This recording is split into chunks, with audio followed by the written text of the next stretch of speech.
नमस्कार साथियों, NMF news देख रहे हैं आप। आपके साथ मैं हूं अनुपम प्रसून। इस वक्त सड़क से लेकर संसद तक एक बात की चर्चा, जो विपक्ष ने नैरेटिव बोया, उसकी चर्चा बहुत चल रही है, सरेंडर वाली चर्चा। आपने देखा होगा कुछ दिनों पहले राहुल गांधी कहीं भाषण दे रहे थे और उसमें वो बीच मंच से ये कहते हैं कि डोनाल्ड ट्रंप का फोन आया। डोनाल्ड ट्रंप ने कहा नरेंद्र सरेंडर, और हमारे प्रधानमंत्री ने सरेंडर कर दिया, मतलब सीज फायर की घोषणा कर दी। तो डोनाल्ड ट्रंप के कहने पर सीज फायर की घोषणा की गई है, और ऐसा क्यों हुआ, राहुल गांधी ये सवाल सड़क से लेकर संसद तक पूछ रहे हैं।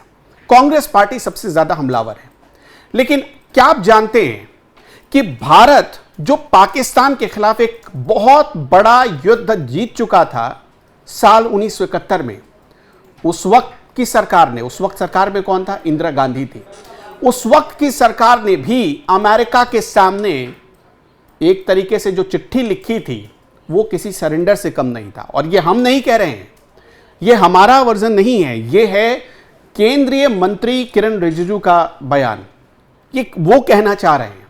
उन्होंने अब से कुछ घंटे पहले एक लेटर की कुछ स्क्रीनशॉट्स डाले हैं, और उसको हम एक एक करके एक एक पॉइंट आपको समझाने जा रहे हैं कि वो कहना क्या चाहते हैं, किरण रिजिजू क्या कहना चाहते हैं, और राहुल गांधी जो बार बार कह रहे हैं, कांग्रेस जो बार बार कह रही है कि सरकार, मोदी सरकार ने सरेंडर कर दिया डोनाल्ड ट्रंप के कहने पर, क्या उसमें सच्चाई है या नहीं है।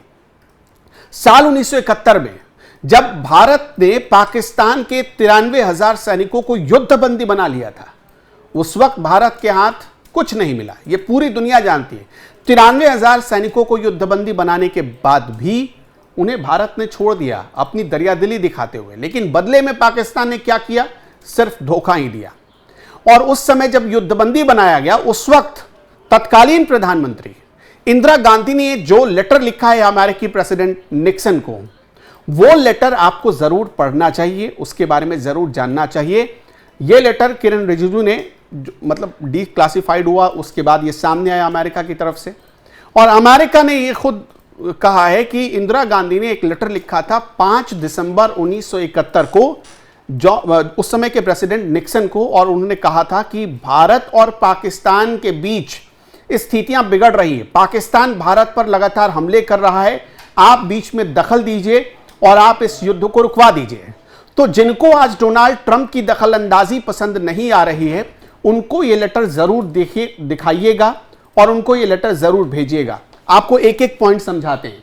यहां देखिए यह लेटर कब लिखा गया है, दिसंबर 5, 1971 नई दिल्ली से यह लेटर लिखा गया है। Indian prime minister Gandhi to president Nixon. हर पॉइंट को समझाते हैं। पहले पॉइंट पे वो लिखती हैं कि भारत की सरकार ने अमेरिका को, अपने नागरिकों को यह बताया है पूर्वी बंगाल की घटनाओं और उनसे भारत पर बहुत बड़ा संकट आ रहा है। पाकिस्तान सरकार की दमनकारी नीतियों की वजह से, वो कहती हैं, दमनकारी नीतियों की वजह से यहां पर 25 मार्च 1971 से भारी हिंसा और नरसंहार हुआ है, जिसमें 1 करोड़ शरणार्थी भारत आ चुके हैं।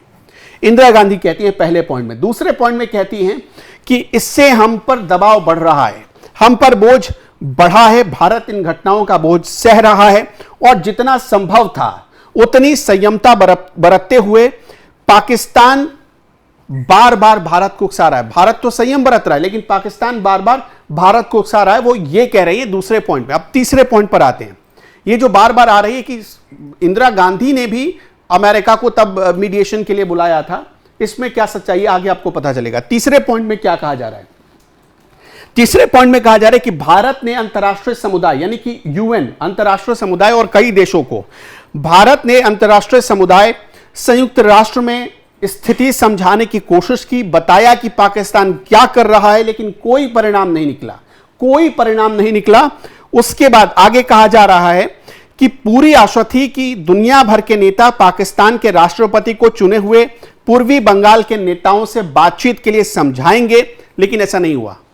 बहुत ये भी बड़ी गौर करने वाली बात है कि सुनिएगा कि यहां पर बार बार कहा जा रहा है कि आज जैसे कल कहा गया संसद के भीतर कि भारत के साथ कोई नहीं था, इस युद्ध में भारत का समर्थन कोई कर ही नहीं रहा था, लेकिन यहां पर इंदिरा गांधी खुद ही कह रही हैं।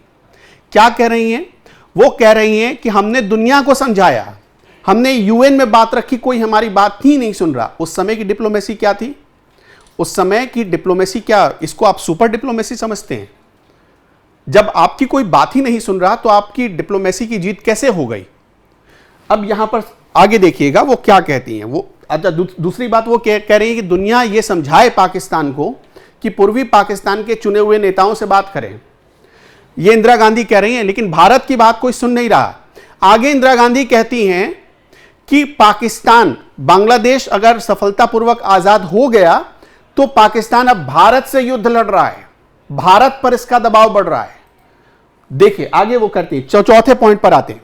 भारत के पास स्पष्ट प्रमाण है कि पाकिस्तान की तरफ से युद्ध को उकसावा दिया जा रहा है, युद्ध बढ़ रहा है। 3 दिसंबर 1971 दोपहर के बाद पाकिस्तान ने पश्चिमी सीमा पर बहुत बड़ा हमला किया है और 4 दिसंबर को युद्ध की घोषणा भी कर दी है।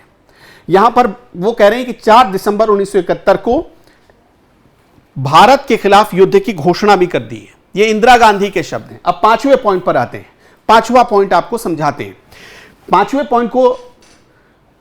पॉइंट में वो कह रही हैं कि 3 दिसंबर को लगभग 5:30 बजे, 3 दिसंबर को 5 बजे से लेकर 8 मतलब शाम के 6 बजे, 3 बजे से लेकर शाम के 6 बजे के बीच में, देखिएगा वो ये कह रही है, पहले तो 5:30 बजे शाम का जिक्र होता है 3 दिसंबर को शाम 4:30 बजे। वो कहती हैं कि कहां कहां हमला हुआ। पाकिस्तान ने मैसिव एयर और ग्राउंड अटैक शुरू कर दिया है।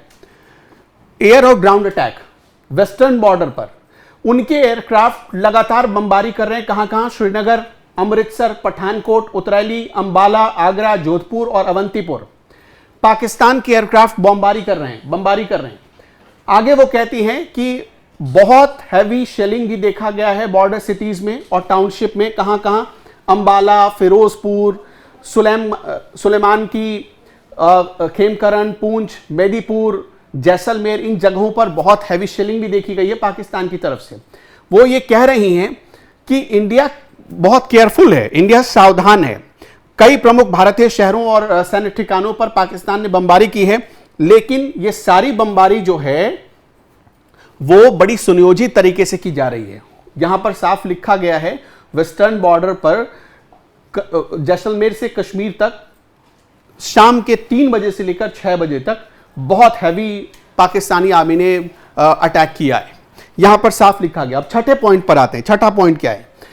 वो कहती हैं कि ये जो आक्रमण किया जा रहा है इसकी योजना प्रेसिडेंट याहिया खान ने बनाया है। याहिया खान 10 दिन पहले ही, 10 दिन पहले कब? हमले से 10 दिन पहले, यानी 3 तारीख को हमला हुआ और उससे पहले 25 नवंबर 1971 को उन्होंने प्लान बनाया, याहिया खान ने प्लान बनाया। और आगे लिखती हैं कि याहिया खान ने कहा था कि 10 दिनों में हम अटैक कर देंगे। कहां कहां? कलकत्ता। उन्होंने कहा Pakistan choose to launch the attack when I myself was away at Calcutta. मतलब उस समय कलकत्ता हुआ करता था, आज कोलकाता है। तो इंदिरा गांधी उस समय कलकत्ता में थी और उस वक्त याहिया खान ने अटैक किया। उन्होंने कहा था कि 10 दिन में अटैक करेंगे और उन्होंने अटैक कर दिया। अब यहां पर आगे कहती हैं कि पाकिस्तान ने ऐसे वक्त में हमला किया जब मैं खुद प्रधानमंत्री के तौर पर तो नहीं थी दिल्ली में, लेकिन हमारे मंत्री भी देश के अलग अलग हिस्सों में थे। वो ये कह रही हैं। और इसके बाद, हमला करने के बाद भारत की हार का या भारत के खिलाफ झूठा प्रचार किया गया, अभी पाकिस्तान कर रहा है। ऑपरेशन सिंदूर में उसके 11 एयरबेस तबाह हो गए, उसके 9 आतंकी ठिकाने तबाह हो गए, मिट्टी में मिला दिए गए। लेकिन उसके बाद भी क्या प्रचार कर रहा है? ब्रह्मोस लॉक कर दिया था, भारत के जो जितने ग्रिड थे वो हमने हैक कर लिए थे। इस तरह के दुष्प्रचार की जा रही है। पाकिस्तान की पुरानी 1971 में भी उसने ऐसा किया था। ये इंदिरा गांधी के लेटर से पता चल रहा है। 7वें पॉइंट पर आते हैं। अगला पॉइंट दिखाइए। 7वें पॉइंट में इंदिरा गांधी क्या कहती हैं? वो कहती हैं कि ये चौथी बार है जब पाकिस्तान ने ऐसा किया है। कब कब? 1947 में उसने किया, 1948 में किया, 1945 में किया, और हर बार हमने उसको सबक सिखाया है। इंदिरा गांधी कहती हैं हमने सबक सिखाया है। हर बार पाकिस्तान भारत की क्षेत्रीय अखंडता को चुनौती देता आया है।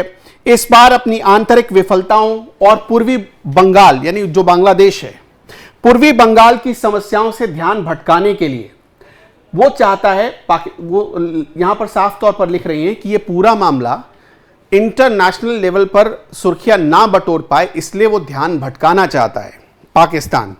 8वें पॉइंट में वो कहती हैं कि भारत गंभीर संकट का सामना कर रहा है। वो लिख रही हैं कि मैं आपको इसलिए लिख रही हूं कि भारत, मेरी कंट्री और मेरे लोग गंभीर संकट का सामना कर रहे हैं, इसलिए भारत की सुरक्षा और अखंडता की रक्षा करना बहुत जरूरी हो गया है। भारत ने देश में आपातकाल घोषित कर दिया है। भारत ने और चेतावनी दी है कि इस जंग के लिए पूरी जिम्मेदारी पाकिस्तान पर होगी। भारत शांति चाहता है। यहां पर साफ तौर पर वो लिख रही हैं कि भारत इमरजेंसी डिक्लेयर कर चुका है अपने डिफेंस में। वो आगे साफ तौर पर यह भी लिखती हैं कि कोई भी अटैक होता है और कुछ किया जाता है तो इसकी पूरी जिम्मेदारी पाकिस्तान की होगी। भारत शांति चाहता है, वो अपने लोकतंत्र और अपने लोगों की जिंदगी की रक्षा करना चाहते हैं, उसके लिए संकल्पित है, ये वो बार बार कह रही हैं। अब 9वें पॉइंट पर आते हैं जो सबसे महत्वपूर्ण है, जो निक्सन को लिखा गया जिस वजह से, वो 9वें पॉइंट में है। आखिरी पॉइंट वो आपको दिखाते हैं कि आखिरी पॉइंट क्या है। आखिरी पॉइंट ये देखिए, वो कहती है कि भारत की सरकार और भारत के लोग, वो कहती हैं कि संकट की घड़ी में अमेरिकी साझेदारी की उम्मीद कर रहा है। हम इंतजार कर रहे हैं कि अमेरिका कुछ करेगा, अमेरिका पाकिस्तान को समझाएगा। वो कहती हैं कि अमेरिका पाकिस्तान पर आक्रामक गतिविधियां रोकने के लिए दबाव बनाए। अब सोचिए, अमेरिका को क्यों लिखा गया? अगर इंदिरा गांधी इतनी सक्षम थी तो वो अमेरिका को क्यों कह रही थी? जैसे कि राहुल गांधी संसद में बोलते हुए ये कह रहे थे कि भारत अगर सब कुछ जीत रहा था, उसके फेवर में था, तो अमेरिका को क्यों आने दिया गया बीच में? तो अब यही सवाल सत्ता पक्ष के लोग पूछ रहे हैं कि उस वक्त तो आपने 93,000 सैनिकों को बंदी बना लिया, तो फिर अमेरिका को बीच में आप लेकर क्यों आए? अमेरिका को लाना ही नहीं चाहिए था। फिर वो आगे लिखती हैं कि पूर्वी बंगाल की समस्या का हल करने के लिए अमेरिका पाकिस्तान को समझाए और कोशिश करे, ये इस बात में मदद करे कि जो उपमहाद्वीप है वहां पर शांति बहाल हो पाए। जो सब कॉन्टिनेंट है उसमें भारत और पाकिस्तान के बीच के इस टेंशन को कम करे ताकि शांति बहाली हो सके। अब शांति बहाली करने के लिए किसको लिख रही है लेटर? अमेरिका को। और यही भारत की सरकार भी कह रही है कि हमने अमेरिका को कुछ नहीं कहा, हमारी तो कोई बातचीत ही नहीं है। मोदी, कल प्रधानमंत्री मोदी जब बोल रहे थे, उन्होंने बाकायदा यूएस का नाम लिया और कहा कि किसी ने भी हमें युद्ध रोकने के लिए नहीं कहा और ना ही किसी देश ने यह कहा कि हमने कुछ गलत किया है, सिर्फ 3 देशों को छोड़कर। उन्होंने बाकायदा नाम लिया कि जिन 190 देशों ने भारत का समर्थन किया उसमें यूएस भी शामिल था।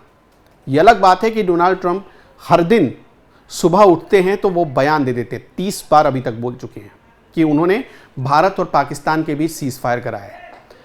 डोनाल्ड ट्रंप की अपने सबसे करीबी दोस्त एलन मस्क से भी नहीं बनी। डोनाल्ड ट्रंप का कौन पक्का यार है आज तक दुनिया को पता नहीं चल पाया। तो आपको क्या लगता है कि वो भारत को अपना दोस्त बना लेंगे? तो इस हिसाब से डोनाल्ड ट्रंप का नाम लेकर भारत की सरकार पर सवाल खड़ा करना पाकिस्तान को एजेंडा देने जैसा है। ऐसा हर कोई यही मान रहा है। भारत की सरकार भी यही कह रही है कि इस पूरे मामले में वही प्रोपेगेंडा चलाया जा रहा है जो पाकिस्तान की तरफ से चलाया गया। खैर, हम इस वीडियो को और लंबा नहीं करते हैं। आपका क्या मानना है? आपका जो भी मानना हो हमें कमेंट बॉक्स पे जरूर समझाइएगा।